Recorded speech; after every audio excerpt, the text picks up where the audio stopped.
โอเคนะพบกับช่อง DS Toyer Game Chat เนาะมื้อนี้เราก็จะมาลงเรื่องงาน Raven Meet Spider-Man Far From Home เนาะซึ่งรอบที่แล้วก็จะเป็นงาน Raven Meet Avenger Endgame เนาะในรอบนี้เนาะก็จะมาใน3ราคา3โซนเนาะก็คือโซนที่1มันจะเป็นโซน90,000ขีดเนาะตั้งแต่แถว A ฮอดแถว D ราคา80,000เนาะก็จะเป็นแถว E ฮอดแถว I เนาะแล้วก็70,000เนาะจะเป็นโซนสุดท้ายเนาะก็จะเป็นก็จะตั้งแต่แถว J ฮอดแถว N เนาะรายละเอียดปีแม่นปี90,000ขีดเนาะก็จะได้ของทีละลึกหายางนะเขาน่าจะแจกหลายเนาะรอบนี้เนาะแล้วก็ได้บัตรส่วนลดกับห้านโปรโปรฟิตว่ะโปรฟิต87 10%เนาะห้านโปรฟิตก็จะเป็นห้านขายเสื้อขายเกิบบอกว่าค่อยเคยซื้อกับเราอยู่ค่อยซื้อหมวกแล้วก็ซื้อเสื้ออเวนเจอร์นำเนาะนี่เนาะเสื้อที่ค่อยซื้อมาแล้วก็หมวกมาเปลเนาะเสื้ออเวนเจอร์สีขาวน่าจะมีคนเห็นแล้วเนาะเพราะค่อยตัวสูงคนเบื้องหลายตัวสูง177 เซนติโอ้โห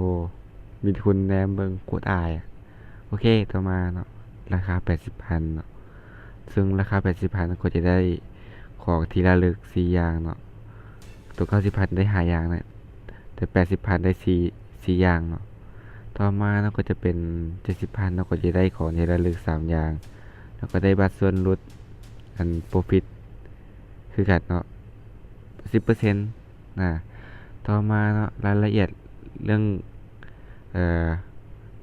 ของทีละลึกเนาะก็จะแตกต่างกันไปนะซึ่ง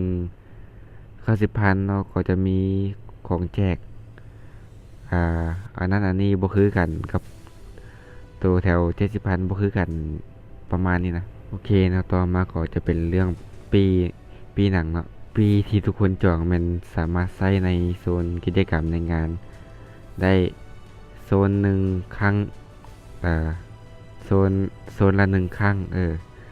ตัวอย่างเนาะถ้าในงานเรามีโซนสัตว์ลูกดอก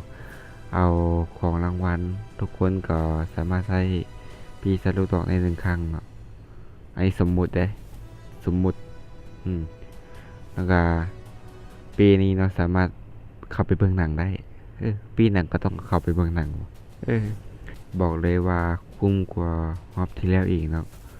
ได้ทั้งเบิ่งหนังได้ทั้งของที่ระลึกสูงสุดเป็น5อย่างเนาะตามสุดก็3อย่างเนาะคุ้มเลยแล้วก็ได้ทั้งแพ็กเกจดีๆแพงแล้วก็ได้เล่นอย่างวะเล่นกิจกรรม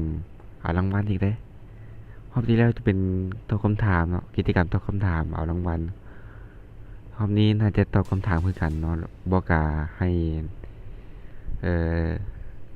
ใบกำลังกันนี่นะน่าจะตอบคำถามคือกันแหละซึ่งงานนี้เนาะก็จะจัดในวันที่6 เดือน 7นี่เนาะอีกประมาณ1 เดือนเนาะแล้วค่อยกาเห็นแล้วว่าจะเอาของที่ระลึกมาขายนำอันนี้ก็บ่ชัวร์100%เนาะค่อยชัวร์ประมาณ90%อ่ะอีก10%บ่แม่นน่าจะอีหลีเลยซึ่งของที่ระลึกอยู่แล้วนี่หาซื้อยากแม้แต่อันโปสเตอร์ยังซอกซื้อยากแล้วเนาะตามเคยเนาะถ่ายคลิปแต่ละเทื่อก็ต้องถ่ายบรรยากาศเนาะอีคือเขาจะบอไปถ่ายในโฮงเนาะซึ่งเขาบอกให้ถ่ายในโฮงนี้แล้วเนาะแบบถ่ายบรรยากาศภายนอกซื่อๆนะภายในก็อาจจะถ่ายอยู่แต่โบเมนถ่ายถ่ายภาพยนตร์เนาะจะเป็นถ่ายงานกิจกรรมเนาะจะโบเมนถ่ายหนังเถื่อนอย่างประมาณนี้นะบ่ถ่ายเนาะโอเคเนาะเรื่องการจองปีนะคอยจะให้ลิงก์เพจที่เขาจองปีหนังนี้เนาะไว้ในช่องคอมเมนต์เนาะคันหาในช่องคอมเมนต์บ่เห็นเนาะก็จะให้ในคำอธิบายทางรูมนี้เนาะคิดให้ดีๆได้ว่าจะจองบอนใดนะจองตัวราคา70,000ก็จะอยู่ใกล้จอเนาะแล้วก็อยู่ใกล้ๆงานกิจกรรมได้ถ่ายรูปใกล้ๆอีกได้เห็นจังไดวะแบบแล้วเขาถ่ายบรรยากาศงานนะเขาได้มีโอกาสได้เข้ากล้องสูงนะประมาณนี้เออ ส่วน80,000ก็โอกาสอาจจะน้อยลงเนาะแล้วก็อยู่ในระดับกลางๆเนาะแบบเห็นได้พอดีกับตาเนาะแต่สำหรับบางคนก็จะแสบตาเนาะส่วนราคาตัว90,000นี่จะอยู่สูงกว่าหมู่เนาะแล้วก็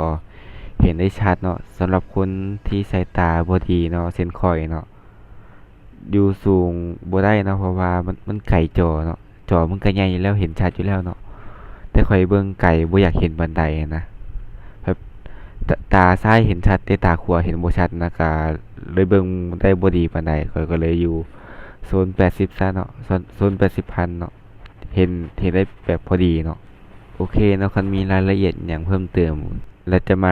เล่าใหม่อีกรอบหนึงเนาะสำหรับคลิปนี้ก็เอาไว้เพียงเท่านี้ก่อนเนาะเอาไว้เจอกันใหม่ในคลิปหน้าเนาะ